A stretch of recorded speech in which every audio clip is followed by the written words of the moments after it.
The inauguration kicked off a hectic 3 weeks, leading to the start of the legislative session on February 2nd.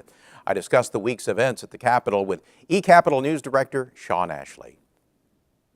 Shawn, the week began with the inaugural of Governor Fallin and other elected officials. Yes, that's correct. Governor Fallin and all the other Republican officials were sworn into office this week. Governor Fallin begins her second term.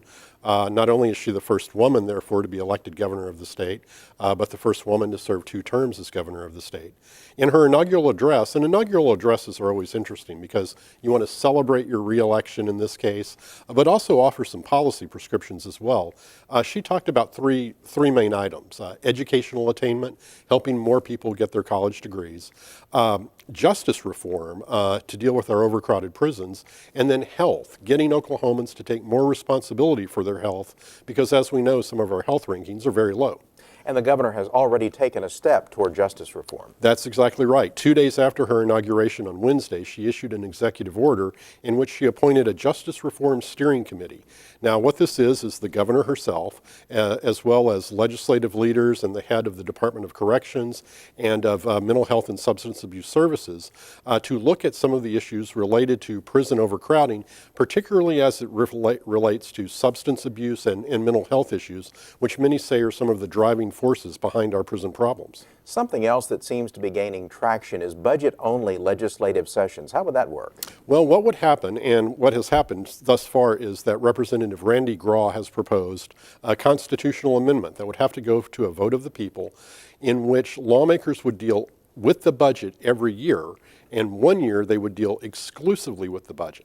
The idea is this would give them an opportunity to look more closely at all those issues involved in the budget so that they could get a better understanding of it and make better decisions. It has received backing. Governor Fallin talked about it all the way back during the gubernatorial debate in Stillwater. State Treasurer Ken Miller has also embraced the idea. As someone who formerly headed the House Appropriations and Budget Committee, he says getting that additional knowledge could be very helpful in developing the state budget. We also learned this week about a momentous shift in voter registration. That's right. For the first time officially, Republicans outnumbered Democrats among registered voters by about 5,500 voters, or 0.1% difference. But if you look at the historical records of the state election board, that's a pretty big shift. Back in 1960, Republicans only made up 17% of the electorate.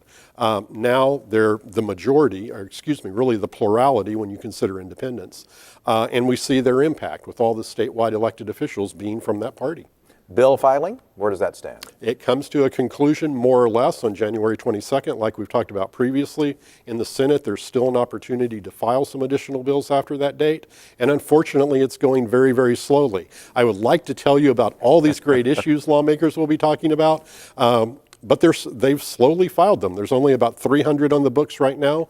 This time next week, we'll be looking at about 2,200 pieces of legislation that likely are to be filed. We'll talk more about that next week. We'll have a lot to talk about. eCapitol News Director Shawn Ashley, thank you. You're very welcome.